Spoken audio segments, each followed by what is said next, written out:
యోనా గారు 3 దినాలు ఆ చేప కడుపులో ఆ యొక్క అగాధంలో ఉండిపోయారు. మీరు ఆలోచన చేశారా? 3 దినాలు ఆ చేప గర్భంలో అల్లాడిపోతున్న పరిస్థితుల మధ్య యోనా ప్రార్థన చేశాడట. యోనా దేవునికి వ్యతిరేకమైన మార్గంలో వెళ్ళడం వల్లే కదా ఆ పరిస్థితి వచ్చింది. ఈరోజు ఈ మాటలు వింటున్న నీ జీవితంలో కూడా నువ్వు దేవునికి వ్యతిరేకమైన మార్గంలో వెళుతూ ఉన్నావేమో.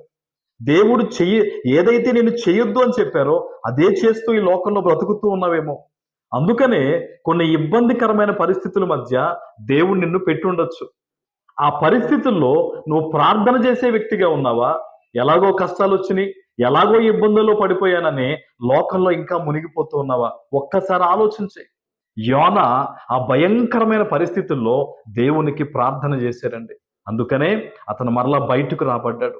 ఈరోజు నువ్వు కూడా నీ చుట్టూ ఇబ్బందికరమైన పరిస్థితులు ఉన్నాయని నువ్వు దిగులు పడిపోవద్దు. దేవుడు తప్పక తన ప్రణాళిక నీ పట్ల నెరవేరుస్తాడు. నువ్వు ప్రార్థన చెయ్యాలి. లోకమంతా ఒకలా బ్రతకచ్చు కానీ క్రైస్తవురాలిగా నీవు ప్రత్యేకమైన వ్యక్తిగా నువ్వు దేవుని కొరకు జీవించాలి. ఈరోజు నువ్వు ఈ మాటను వింటున్నావంటే దేవుడు నిన్ను ఉద్దేశించి మాట్లాడుతున్నాను అర్థం. ఆయన తట్టు తిరుగు.